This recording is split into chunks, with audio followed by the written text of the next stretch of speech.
नमस्कार, बहुत बहुत स्वागत है आपका सदोषा न्यूज पर। मेरा नाम प्रद्युम्न शर्मा है। पश्चिम बंगाल जहां पर कभी तुष्टीकरण की राजनीति पर सवाल उठा करते थे, अब वहीं से राष्ट्रवाद और सख्त प्रशासन की एक नई तस्वीर सामने आ रही है।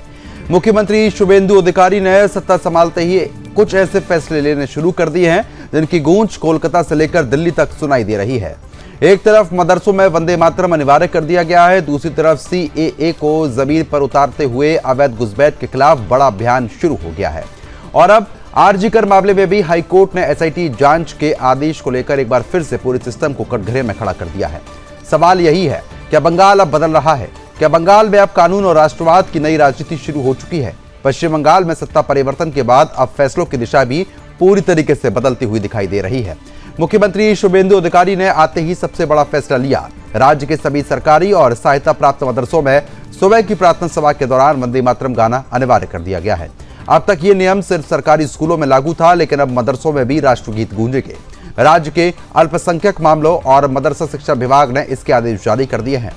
सरकार का तर्क साफ है, जब संतली भाषा वाले स्कूलों में वंदे मातरम अनिवार्य हो सकता है तो मदरसों में क्यों नहीं। यानी बंगाल सरकार अब साफ संदेश दे रही है कि शिक्षा संस्थानों में सबसे पहले राष्ट्र सर्वोपरि होगा। लेकिन सिर्फ वंदे मातरम तक मामला सीमित नहीं है। बंगाल सरकार अब सीएए को भी पूरी तरीके से लागू करने का ऐलान कर रही है। जिस कानून को लेकर पिछले कई वर्षों से राजनीति होती रही, जिस पर ममता सरकार लगातार विरोध करती रही, अब उसी कानून को शुभेंदु सरकार ने जमीन पर उतारने का फैसला कर ही लिया। मुख्यमंत्री शुभेंदु अधिकारी ने नया मंत्र दिया है, डिटेक्ट, डिलीट एंड डिपोर्ट, यानी कि पहचानो, हटाओ और देश से बाहर करो। सरकार ने सीमावर्ती जिलों के लिए आपको बता दें कि सभी थानों को अलर्ट पर डाल दिया है और अगर पुलिस किसी अवैध बांग्लादेशी घुसपैठियों को पकड़ती है तो उसे सीधे बीएसएफ के हवाले किया जाएगा। इसके बाद बीएसएफ और बांग्लादेश बॉर्डर गार्ड मिलकर डिपोर्टेशन की प्रक्रिया शुरू कर देंगे। सरकार साफ कर चुकी है कि 31 दिसंबर 2014 से पहले धार्मिक उत्पीड़न के कारण भारत आए हिंदू, सिख, बौद्ध, जैन, पारसी और ईसाई शरणार्थियों को नागरिकता दी जाएगी। लेकिन इसके बाद आने वाले अवैध घुसपैठियों पर सख्त कार्रवाई होगी। यानी बंगाल में अब वोट बैंक नहीं, कानून चलेगा। मुख्यमंत्री शुभेंदु अधिकारी ने पिछली सरकार पर हमला बोलते हुए कहा कि वर्षों तक वोट बैंक और तुष्टीकरण की राजनीति के कारण सीमाओं को खुला छोड़ा गया, लेकिन अब ऐसा नहीं होगा। इधर बंगाल सरकार की सख्ती बढ़ी, उधर आरजीकर मामले ने एक बार फिर से तूल पकड़ा। कलकत्ता हाईकोर्ट ने मामले की दोबारा जांच के आदेश दिए। कोर्ट ने साफ कहा कि पीड़ित परिवार के कई सवाल अब भी अनुचित नहीं पाए गए। सवाल उचित थे, इसलिए उनका जवाब भी जरूर दिया जाएगा। इसलिए एसआईटी बनाकर मामले की नई जांच की जाए। हाईकोर्ट ने आदेश दे दिए हैं कि सीबीआई के संयुक्त निदेशक स्तर के अधिकारियों की निगरानी में एसआईटी जांच होगी और 25 जून तक रिपोर्ट अदालत में पेश करनी ही होगी। यानी कि अब आरजीकर केस में एक बार फिर से कई बड़े खुलासे साफ तौर पर देखने को मिल सकते हैं।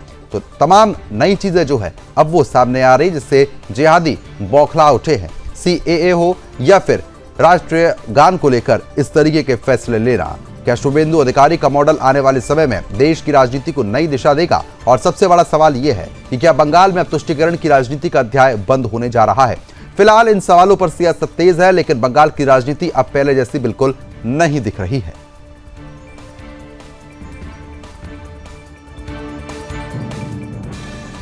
इस तरह से बंगाल में बात की जाए, मदरसों में राष्ट्र वंदे मातरम को अनिवार्य किया गया है, लेकिन इस पर से समाजवादी पार्टी हो राजनीति करना शुरू कर दी है। मैं समाजवादी पार्टी के लोगों से कहना चाहूंगा, ये केवल मदरसों में नहीं है, चाहे गवर्नमेंट के स्कूल हो, चाहे प्राइवेट स्कूल हो। आज हम मंत्रालय की मीटिंग भी कोई करते हैं तो भी हम राष्ट्रगीत हम गाने का काम करते हैं, तो राष्ट्रगीत हो, राष्ट्रीय गान हो, ये हमारे सम्मान के प्रतीक है। और इसमें भी अगर वो तुष्टीकरण करेंगे तो मुझे लगता है कि आने वाले समय में जो हर्ष का हुआ है इससे भी ज्यादा खराब हर्ष हो जाए। देखिए, वंदे मातरम हमारे देश की राष्ट्रवाद का एक के जुनून और जज्बे से भरा हुआ गीत है और हमारी आज़ादी में हमारे आज़ादी के महानायकों और नायकों ने इसी जुनून, वंदे मातरम के जुनून और जज्बे के साथ भारत को आज़ाद कराया और अंग्रेज़ों को जो है भारत से भगाया। आज जो है वो ये भारत में कुछ लोगों की जो वंदे मातरम के प्रति जो राजनीतिक और सांप्रदायिक असहिष्णुता है, स्पर्शिता है, जो कम्युनल अनटचेबिलिटी है, इंटॉलरेंस है, वो मुझे लगता है कि किसी भी तरह से देश को स्वीकार नहीं है। ये तो बहुत पहले से ही हमारा डिक्लेयर्ड स्टैंड है। वंदे मातरम को कांग्रेस खंडित किया था 1937 में। अगर वंदे मातरम को खंडित नहीं किया होता तो इस देश की बंटवारा भी नहीं होता। नेताजी सुभाष चंद्र बोस इसका पक्ष में नहीं था। अगर सुभाष चंद्र बोस को भी कांग्रेस नहीं अपने पार्टी से निकाल दिया होता तो शायद वो कह सकते हैं, I do not believe in two nation, I believe in one nation, India can not be and will not be divided. देखिए, वंदे मातरम गाने में किसी को इतराज़ नहीं है और वो तो हमारा राष्ट्रीय गीत है और इसको हम लोगों ने संविधान सभा के दौरान इस पर बहुत चर्चा हुई, बहस हुई और ये तय हुआ कि ये हमारा राष्ट्रीय गीत होगा। लेकिन उसमें से जो भी विवादित लाइन है या पोर्शन है उसको हम लोग नहीं गाएंगे, उसको नहीं, ज़बरदस्ती उसको नहीं करेंगे। और क्योंकि लोगों का ये मानना था, जो हमारा संविधान सभा था उसमें तो सारे ऐसे लोग थे जो स्वतंत्रता सेनानी थे, जिन्होंने कुर्बानी देकर देश को आज़ाद कराया। उनकी सोच में यही फ़र्क था कि वो ये चाहते थे कि देश के अंदर किसी तरह का विवाद ना खड़ा हो और हमारा देश एकजुट रहे, एक साथ रहे। तो इसलिए उस गीत को, वंदे मातरम गीत को उसी ढंग से उसको स्वीकार किया गया था। लेकिन भारतीय जनता पार्टी नहीं चाहती है कि देश में शांति रहे, देश में एकता रहे, देश में लोगों का विश्वास रहे। क्योंकि हमारा देश एक धर्मनिरपेक्ष देश है, तो किसी की किसी चीज़ पर आस्था हो सकती है, किसी किसी चीज़ पर आस्था हो सकती है। तो आप ज़बरदस्ती थोपने की कोशिश करेंगे तो जाहिर है कि ये अच्छी बात नहीं होगी। देखिए, कोई मुसलमान जो पढ़ा लिखा कर रहा है, जो मुसलमान को कोई शिक्षा प्रतिष्ठान है, वहाँ कोई वंदे मातरम नहीं होना चाहिए। वो मुसलमान को जो कुरान है, उनका जो कुरान हदीस को जो लिखा हुआ है, वहाँ का कोई वंदे मातरम बंधन करने का कोई जगह नहीं है। वंदे मातरम में भारत का नागरिक होने का तरफ सारे जगह में बोल सकते, लेकिन कोई शिक्षा प्रतिष्ठान में ये नहीं होना चाहिए। अभी बंगाल सरकार बने 1 महीने हुए, लगता है कि बड़े भाइयों के रास्ते पर भी शुभेंदु अधिकारी चलने के प्रयास कर रहे हैं। चाहे वो हमारे उत्तर प्रदेश के मुख्यमंत्री हो, चाहे हेमंत विश्व शर्मा जी हो, अब उसी लाइन में वो भी खड़े होने का प्रयास कर रहे हैं। विकास कोई मुद्दा नहीं, जनता का राहत कैसे मिले इस पर कोई सवाल नहीं, केवल ध्यान भटकाने के लिए इन सब सारी चीजों पर। तो फिलहाल जिस तरीके से आप सुन रहे थे प्रतिक्रियाओं को, अब आगे बढ़ लेते हैं चर्चा में। कुछ खास मेहमान हमारे साथ जुड़ चुके हैं। आशुतोष झा जी हैं, बीजेपी प्रवक्ता हैं। आशुतोष जी, स्वागत मैं आपका करता हूं। कांग्रेस प्रवक्ता वाचस्पति द्विवेदी जी हैं, आपका भी स्वागत है द्विवेदी जी। मुस्लिम स्कॉलर हैं सहर नकवी, सहर आपका भी स्वागत है। सुरेंद्र स्वामी है राजनीतिक विश्लेषक, सुरेंद्र जी मैं आपका भी स्वागत करता हूं। और शुरुआत सहर जी आपके साथ करना चाहूंगा, क्योंकि अब मदरसों में भी अनिवार्य कर दिया गया है वंदे मातरम। तो मुझे लगता है इससे आपत्ति तो होनी चाहिए, नहीं होनी चाहिए, क्योंकि देश सर्वोपरि है, तो इसमें मेरे ख्याल से आपत्ति नहीं होनी चाहिए आपको। लेकिन फिर भी मैं आपकी राय जानूंगा कि क्या सोच है आपकी। आपत्ति नहीं होनी चाहिए किसी को भी, अगर कॉन्स्टिट्यूशनल है। लेकिन वंदे मातरम कोई कॉन्स्टिट्यूशनल नहीं है। जनगण मन को अगर अनिवार्य करते तब लगता कि हाँ ये देशभक्ति है कि जनगण मन को अनिवार्य किया गया है। लेकिन वंदे मातरम क्या है, इसको क्यों अनिवार्य किया? आप कल को कह देंगे जय श्री राम अनिवार्य है, तो सारे लोग मदरसों में जय श्री राम चिल्लाएंगे। आपकी राजनीति में कहीं ना कहीं द्वेष दिखता है। भाई, किसी को जबरदस्ती कोई चीज नहीं मनवाना चाहिए। कॉन्स्टिट्यूशन है हमारा और लोकतांत्रिक देश संविधान के हिसाब से चलता है। आप अपने हिसाब से जो मर्जी होगी उस चीज को किसी को कहेंगे बोलिए, कल को आप कह देंगे पूजा नेसेसरी है, सुबह आइए तो माता सरस्वती की पूजा होनी चाहिए, उसके बाद आप पढ़ाई शुरू करेंगे मदरसों में। अब या मुसलमान उस पर कुछ तो रिएक्शन देगा, जब कोई रिएक्ट करेगा तो आप कह देंगे मारिए मारिए भाई, ये तो आतंकवादी है, मिल गए, इनको मारना चाहिए, अब लाठी बरसा दीजिए, इनके ऊपर डंडे बरसा दीजिए, इनके घरों में बुलडोजर चला दीजिए। तो अगर घर में बुलडोजर ही चलाना है आपको तो डायरेक्ट मारिए ना। ये सियासत क्यों कर रहे हैं इधर उधर की? साजिश की वंदे मातरम बुलवाएंगे, जय श्री राम बुलवाएंगे, आपसे मंदिर में पूजा करवाएंगे, आपका धर्म परिवर्तन कराएंगे, उसके बाद कहेंगे कि सबके पूर्वज हिंदू थे। धर्म परिवर्तन तो आपके भाई बंधु करा रहे हैं। नहीं, धर्म परिवर्तन कोई आपका नहीं कराता है। क्रिश्चियन को संभालिए, क्रिश्चियन को आपको पता है ना कि देश में कितने बड़े पैमाने पे सारी दलित बस्ती क्रिश्चियन हो गई है। क्रिश्चियन के साथ साथ मुसलमानों के नाम भी तो आते हैं। मुसलमान कोई धर्म परिवर्तन नहीं अच्छा। करा था। आपके यहाँ की बच्चियां नहीं हमारे ना, यहाँ जैसी ना लोग पाएंगी, बिल्कुल, हमारे लव यहाँ जिहाद क्या आप क्या भूल गई, सारे जिहाद आपको गिरा दूं फिर आपको नहीं, बैठ आप के। लोगों का बहुत सम्मान है हमारे यहाँ। आपकी बच्चियों को हम बराबर समझते हैं, अपनी देखा है बच्चियों को मैंने, बराबर समझते बहुत हैं। अच्छे से सम्मान देखा है, और डेली हमें खबरें आप चलती लोगों हैं, से शायद वो आपको दिखती नहीं कोई है। गिला नहीं होता। बस राजनीति में हिंदू मुसलमान मत किया करिए, इतनी बात ही। आप लोग बहुत अच्छे लोग हैं, बस मुझे इतना ही आपके कहना जो है। नहीं नहीं नहीं नहीं सैर जी, अब आप कोई पहली बार तो हमारी डिबेट में आ नहीं रही हैं, आप लगातार आती हैं, लगातार हम लोग डिस्कशन करते हैं इस पर। कलावा बांध के किस तरीके से हिंदू बेटियों को फंसाया जाता है, नाम बदलकर, सुनिए ना, सुनिए, अब मैं गिनाऊंगा, नाम बदलकर किस तरीके से फंसाया जाता है, पहचान छिपाकर किस तरीके से फंसाया जाता है, लालच देकर किस तरीके से फंसाया जाता है। ऐसे अनगिनत एग्जाम्पल आपको गिना सकता हूं जो आपके भाई बंधु करते हैं। बेटियां हमें लगता है कि नाबालिग नहीं होंगी, सारी बालिग बेटियां होंगी। रही बात कलावे की, आपने कलावे की बात करी है। आपने कभी मजार का व्यू देखा है? किसी मजार के बाद आपने देखा तो होगा, गए नहीं होंगे। तो मजार पे कलावे लटके रहते हैं, मन्नत के कलावे, इसमें हजार तो गांठ लगी। मन्नत के कलावे नहीं होते, मन्नत के धागे होते हैं। कलावा कहां से आ गया? कलावे होते हैं, हम लोग खुद पहनते हैं भाई, हम लोग किया है। हमारे वो धागा है, वो कलावा नहीं है। धागा और कलावे में फर्क होता है। नहीं, हम आपको बिल्कुल यूट्यूब पे वायरल करेंगे, फेसबुक पे वायरल करेंगे कि 7 तारीख को हमारे यहाँ कलावे पे नजर होती है, बाकायदा जलसे जुलूस में नजर होती है हमारे यहाँ। चले ठीक है, आपका कुछ भी होता हो, हमें उससे मतलब नहीं है, लेकिन पहचान छिपाकर, नहीं पहचान छिपाकर, अरे आपने तो इतनी हद कर दी आपके लोगों ने कि तिलक अब तिलक लगाने लग गए हैं और हिंदू पहचान बताते हैं, दोस्ती करते हैं। पहली बार सुना है हमने कि तिलक कोई लगाता होगा। कितने एग्जाम्पल्स, कितनी खबरें ऐसी आती है, लेकिन आप नहीं मानेंगे। बहरहाल नहीं, आप मुद्दे पे बात करेंगे, आज ये मुद्दा नहीं है हमारा। मैं आपके पास, आपका पोजीशन गंगा पे हम पानी पीना छोड़ देंगे, आप कहते हैं नहीं तो ये तो आप देखिए, अपने मन से आप कुछ भी कह लें तो वो तो खैर बराबर नहीं है। मुर्दे की हड्डियां डाल दी, आप मुर्दे की हड्डियां क्यों डालते हो? राष्ट्रगीत का ही शीर्षक है वंदे मातरम, आपको ये भी नहीं पता होगा? नहीं, बिल्कुल मालूम है, बिल्कुल मालूम है। तो जब राष्ट्रगीत का ही शीर्षक को आपको बोलने के लिए, प्रार्थना के लिए बोला जा रहा है, तो उसमें आपत्ति क्यों है? अब शीर्षक की बराबरी तो वही होती है ना। अब शीर्षक है राष्ट्रगीत का वंदे मातरम, तो उसमें आपत्ति क्या है गाने से आपको? जनगण मन का शीर्षक नहीं है, जनगण मन राष्ट्रीय गीत है। और ये चलिए ठीक है, मैं आऊंगा आपके पास। राजनीतिक विश्लेषक बने हैं सुरेंद्र स्वामी जी, वो बेहतर समझा पाएंगे। सुरेंद्र जी, मैं आपसे समझना चाहूंगा कि जनगण मन और वंदे मातरम में क्या फर्क है, क्यों आपत्ति हो रही है सैर नकवी को? देखिए प्रद्युमन जी, सबसे बड़ी बात तो ये है कि 1947 से पहले इसी देश के सब मुसलमान वंदे मातरम भी गाते थे, भारत माता की जय भी बोलते थे। जब देश का बंटवारा धर्म के नाम पे हो गया, उसके बाद ये कहां से आ गया कि हम वंदे मातरम नहीं करेंगे, हम अल्लाह के अलावा किसी को नहीं झुकते हैं, हम भारत माता की जय नहीं बोलेंगे। तो आजादी से पहले क्यों बोलते थे? इसका कोई जवाब है?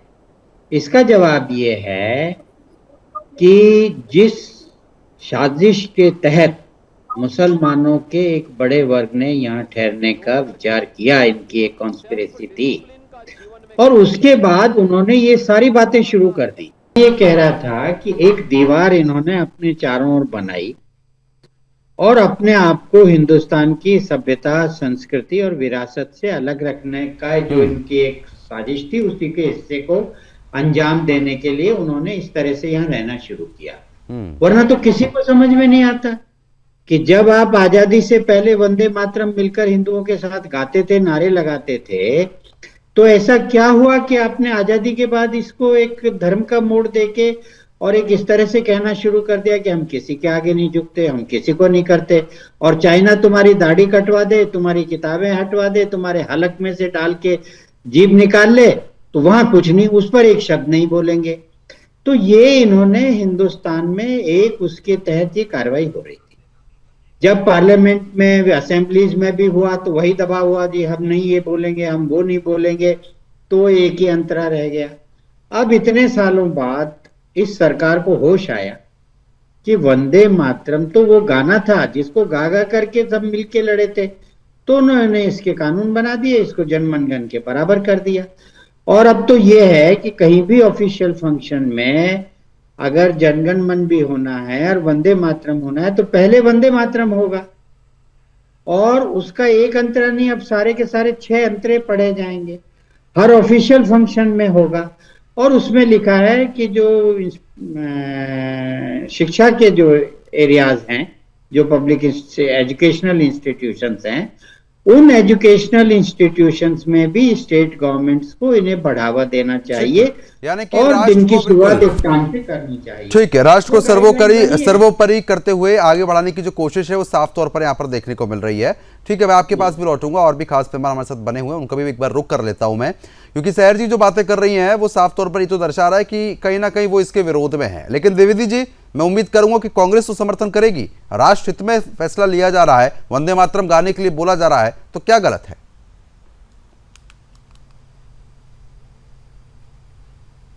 आवाज पहुंच रही है मेरी द्विवेदी जी? ठीक है, संपर्क नहीं हो पा रहा, दोबारा संपर्क साधने का प्रयास किया जाएगा। आशुतोष जी लगातार बने हैं, बीजेपी प्रवक्ता हैं। आशुतोष जी, आपने सहर नकवी जी को जो सुना आराम से, वो साफ तौर पर कह रहे हैं कि भाई ये तो जबरदस्ती चीजें की जा रही हैं। नमस्कार प्रद्युम्न जी, ये पश्चिम बंगाल में भाजपा की पूर्ण बहुमत की सरकार बनने के बाद प्रथम बार आपसे आपके चैनल पर मैं बैठ रहा हूँ।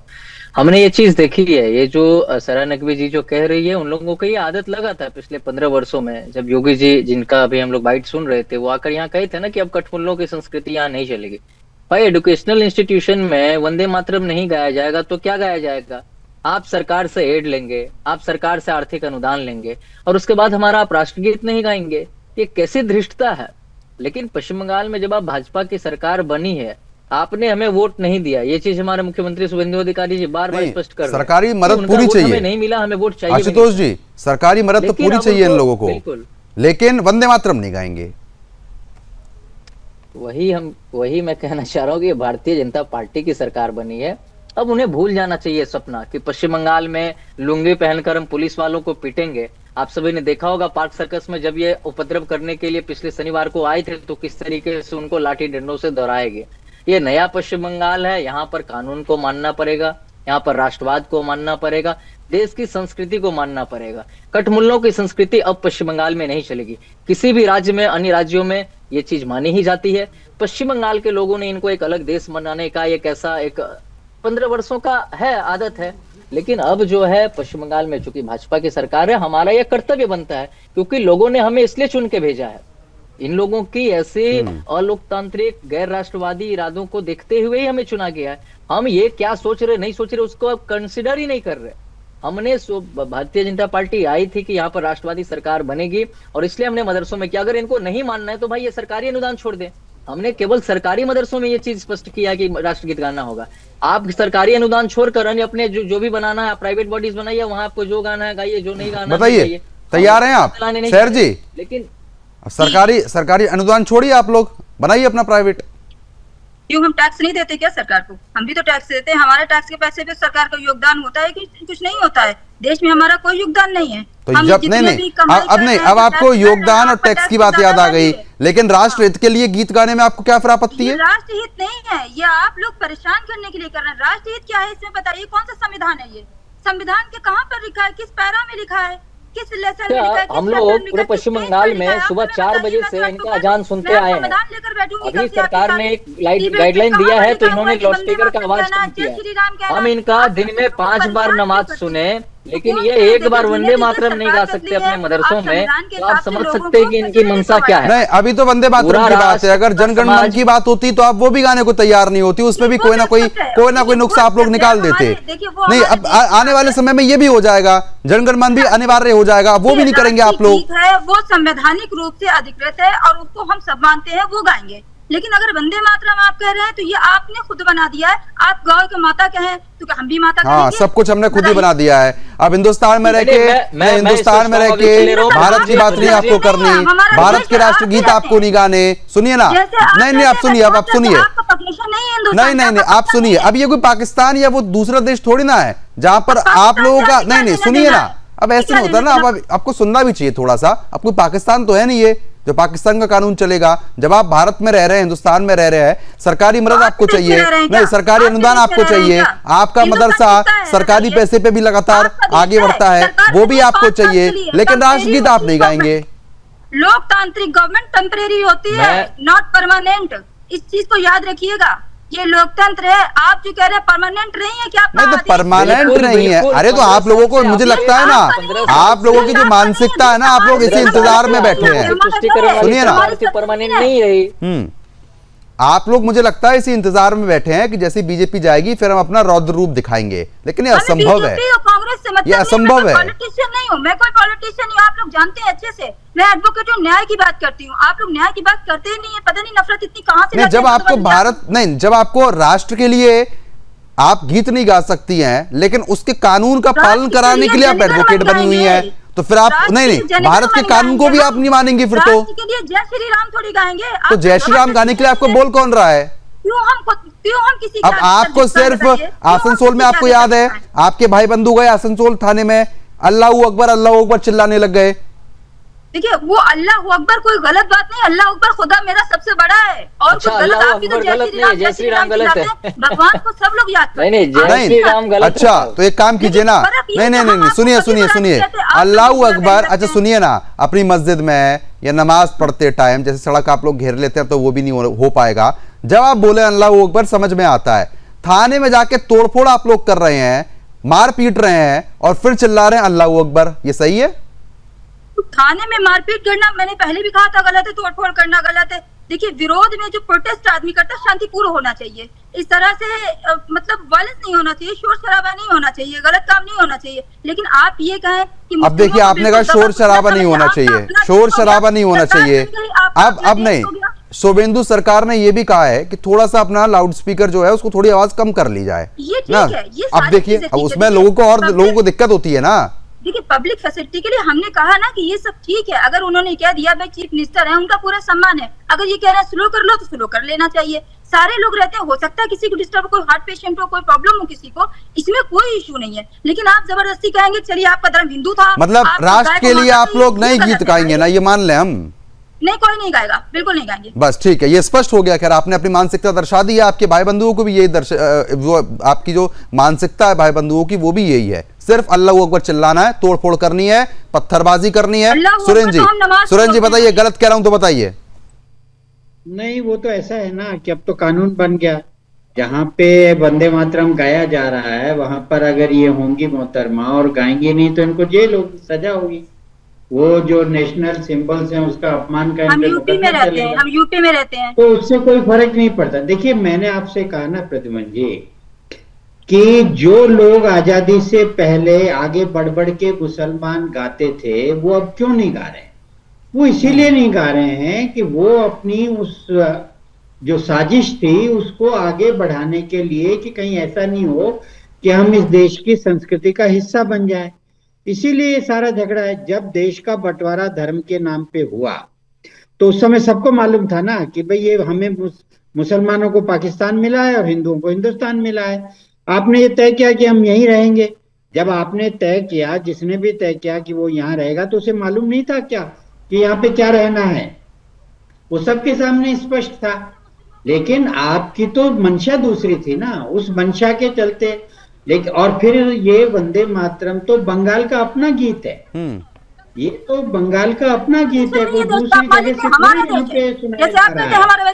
और इसके अलावा प्रद्युमन जी क्या है कि इस समय बंगाल का पुनर्निर्माण हो रहा है, और पुनर्निर्माण जब होता है तो उसमें पुरानी सोच, पुरानी नीतियां, पुराने ढांचे वो सब ध्वस्त होते हैं।